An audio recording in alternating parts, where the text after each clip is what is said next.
प्यारे बच्चों, पिछले वीडियो में हमने रासायनिक अपक्रिया को बैलेंस करना सीखा था। आज हम एक रासायनिक अपक्रिया को बैलेंस करना सीखेंगे। प्यारे बच्चों, पिछले वीडियो में हमने रासायनिक अपक्रिया को बैलेंस करना सीखा था। उसके बाद मैंने एक होमवर्क के रूप में आपको 5 क्वेश्चंस दिए थे। उसमें से मैक्सिमम क्वेश्चंस तो आपने लगाए थे। कुछ बच्चों ने एक क्वेश्चन करने में असमर्थता जाहिर की थी, तो उस क्वेश्चन को आज हम देखते हैं और उसमें जो थोड़ी सी टेक्निकलिटी है उसको हम आज एक्सप्लेन करते हैं। तो प्रश्न था कि write a balance chemical equation with state symbols for the following reaction. Reaction क्या है? Heated iron metal reacts with steam to form iron second third oxide. यहाँ पे दिया गया है Fe3O4, किंतु प्रश्न में Fe3O4 नहीं दिया गया था। यहाँ पे समझना यही है कि आयरन सेकेंड थर्ड ऑक्साइड होगा क्या। ये चीज़ तो यहाँ पे आपको दिया गया है, तो आप समझ रहे हैं कि Fe3O4 है। लेकिन अगर यह चीज़ प्रश्न में ना दिया गया होता तो आयरन सेकेंड थर्ड ऑक्साइड हम कैसे Fe3O4 ही समझते। इस चीज़ का डिस्कस हम थोड़ा सा कर लेते हैं। आप जानते हैं कि आयरन जिसका सिंबल Fe है, इसकी 2 वैलेंसीज होती हैं। एक तो होती है वैलेंसी इसकी 2 और दूसरी होती है 3। 2 वैलेंसी और 3 वैलेंसी, इसलिए जो Fe होता है ये वेरिएबल वैलेंसी की कैटेगरी में शामिल होता है, परिवर्तनशील संयोजकता शो करने वाले तत्वों में शामिल है। तो जब हम आयरन सेकेंड लिखते हैं, इसका मतलब होता है कि हम ऐसे आयरन को ले रहे हैं जिसकी वैलेंसी 2 है। और जब Fe2 लेंगे तो इसका अगर हम ऑक्साइड लिखेंगे तो हम जानते हैं कि ऑक्सीजन की भी संयोजकता 2 होती है। इन दोनों से मिल करके जो कंपाउंड बनेगा वह FeO बनेगा, कि 2 वैलेंसी इसकी भी है, 2 वैलेंसी इसकी भी है, एक मेटल इसका है, एक मेटल इसका है। तो इस ढंग से यहाँ पे संयोजकताएं बैलेंस हो जाती हैं और एक कंपाउंड फेरस ऑक्साइड का निर्माण होता है। तो यहाँ ध्यान रखना है, कहीं पे भी अगर आयरन सेकेंड ऑक्साइड लिख के आ रहा है तो इसका मतलब होगा FeO।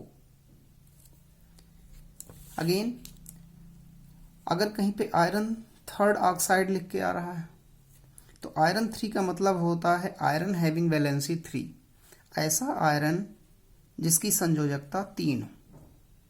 अब 3 संयोजकता का अगर आयरन हम लेंगे तो इससे निर्मित होने वाला ऑक्साइड जो होगा, ऑक्सीजन की संयोजकता हम जानते हैं 2 है। तो यहाँ पे इससे निर्मित होने वाला जो कंपाउंड होगा उसका जो फार्मूला होगा वो Fe2O3 होगा। पिछली कक्षाओं में हम पढ़ चुके हैं कि कैसे हम वैलेंसी ज्ञात होने पर कंपाउंड्स का सूत्र लिखते हैं या फार्मूला लिखते हैं। तो यहाँ पे हम शॉर्ट में बता देते हैं। जैसे हमने कहा कि Fe अगर है तो Fe2 की वैलेंसी यहाँ पे 3 है, ऑक्सीजन की वैलेंसी यहाँ पे 2 है। जब एक कंपाउंड फॉर्मेशन करेंगे तो इसमें वैलेंसी और एटम की संख्या दोनों का जो मल्टीप्लिकेशन होना चाहिए वह सेम आना चाहिए दोनों कंपाउंड्स के लिए। तो यहाँ पे वैलेंसी तो 3 है, इसमें एटम्स की संख्या अगर हम 2 ले लेंगे तो टोटल का मल्टीप्लिकेशन जो आएगा वो 6 आ जा रहा है। अब अगर ऑक्सीजन की वैलेंसी 2 है तो इसको 6 बनाने के हमें निश्चित तौर पे ऑक्सीजन के 3 एटम लेने पड़ेंगे, तब यहाँ की वैलेंसी 6 होगी। इस ढंग से हमें जब कंपाउंड लिखना होगा तो Fe के 2 एटम लेने होंगे और ऑक्सीजन के 3 एटम लेने होंगे, तब जाकर के यह कंपाउंड निर्मित होगा। तो इस ढंग से जब आयरन सेकेंड लेंगे तो हम Fe2O3 का निर्माण होगा। अगेन एक है थर्ड ऑक्साइड इसे हम कहते हैं मैग्नेटिक आयरन ऑक्साइड। यह क्या चीज है? जब Fe सेकेंड से निर्मित ऑक्साइड और Fe2 से निर्मित ऑक्साइड, इन दोनों का हम मिश्रण ले लें, मिक्सचर ले लें, तो जो ऑक्साइड निर्मित होगा वह हम कहेंगे उसी को थर्ड ऑक्साइड, या ऐसा ऑक्साइड जिसमें Fe सेकेंड थर्ड ऑक्साइड नाम देंगे। आयरन, यहाँ पे आयरन सेकेंड थर्ड ऑक्साइड। तो आयरन सेकेंड जब हम Fe को 2 लेंगे, थर्ड Fe3 लेंगे, और ऑक्साइड तो Fe2 का ऑक्साइड होता है, हम जानते हैं FeO। Fe3 आयरन के साथ, आयरन थर्ड के साथ ऑक्साइड होता है Fe2O3। जब इन दोनों का मिक्सचर लेंगे तो आप देख रहे हैं Fe यहाँ 2 है, यहाँ 1 है, टोटल कितना हो जाएगा Fe3। यहाँ 3 है, यहाँ 1 है, तो 4 Fe4।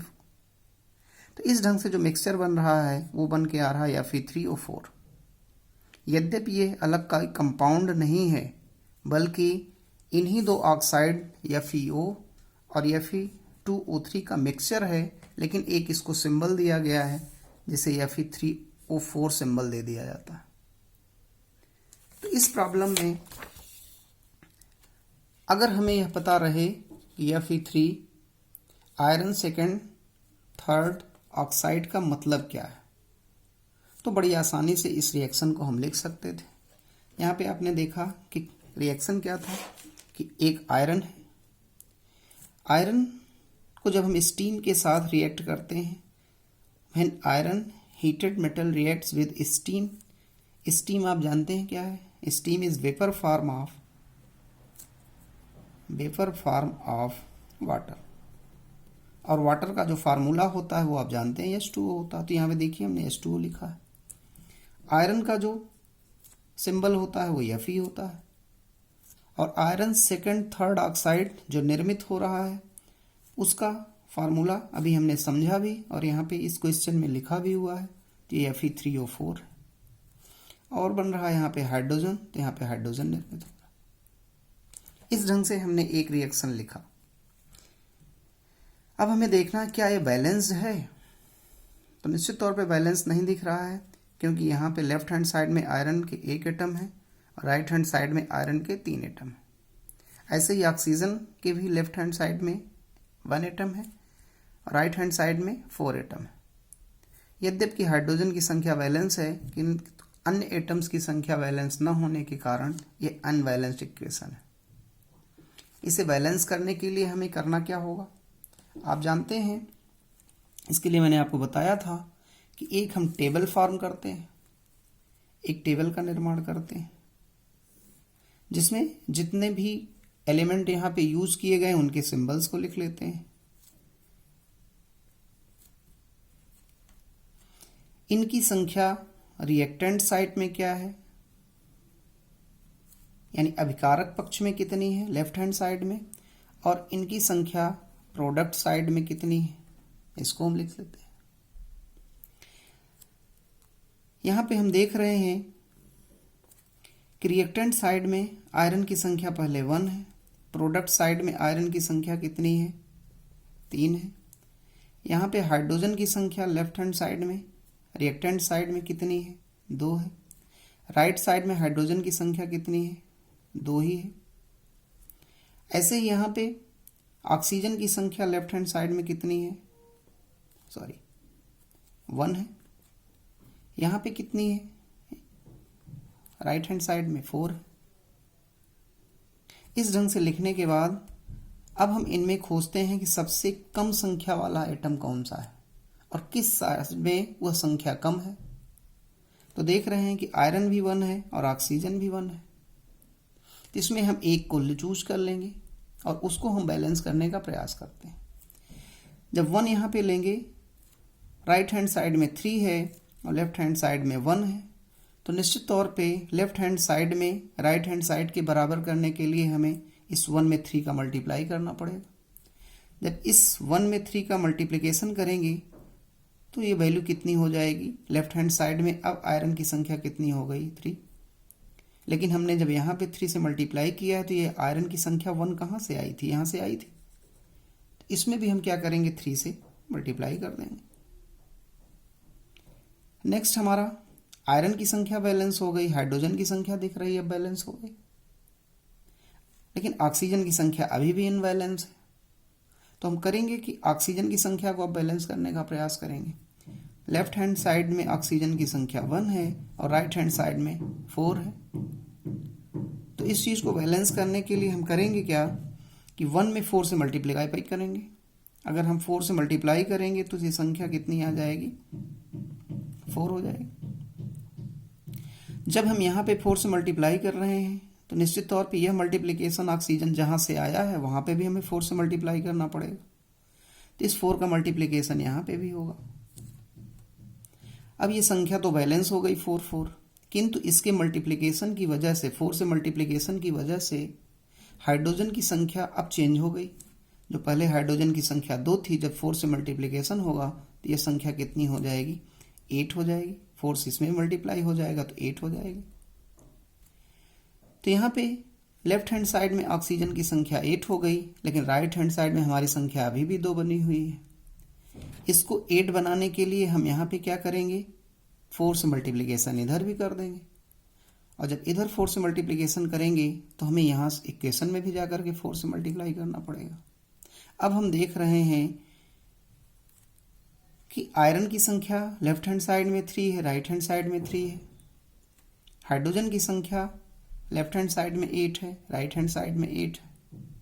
ऑक्सीजन की संख्या लेफ्ट हैंड साइड में 4 है, ऑक्सीजन की संख्या राइट हैंड साइड में भी 4 है। तो इस ढंग से यह पूरा का पूरा इक्वेशन बैलेंस हो जाता है। तो जो हमारा नया इक्वेशन निकल के आया वो आपको दिख रहा है यहाँ पे 3Fe plus 4H2O tends to Fe3O4 plus 4H2। यहाँ पे यह एक बैलेंस केमिकल इक्वेशन है। तो इस ढंग से हम किसी रासायनिक समीकरण को बैलेंस आसानी से कर सकते हैं। तो बस आज इतना ही। नेक्स्ट वीडियो में हम देखेंगे कि किसी भी रिएक्शन को मोर इन्फॉर्मेटिव कैसे बनाया जाता है। ये जो रिएक्शन लिखा गया है निश्चित तौर पे ये बैलेंस केमिकल इक्वेशन है, लेकिन अभी भी इसमें कई ऐसी सूचनाएं हैं जो नहीं दी गई। तो इसमें जितनी अधिकतम सूचनाएं संभव हैं उन सूचनाओं को हम कैसे यहाँ पे इंगित करेंगे, क्या क्या चीज़ें हमें इसमें और लिखनी चाहिए कि यह अधिकतम सूचनाप्रद इक्वेशन बन सके, ये हम अगले वीडियो में डिस्कस करेंगे। Thank you.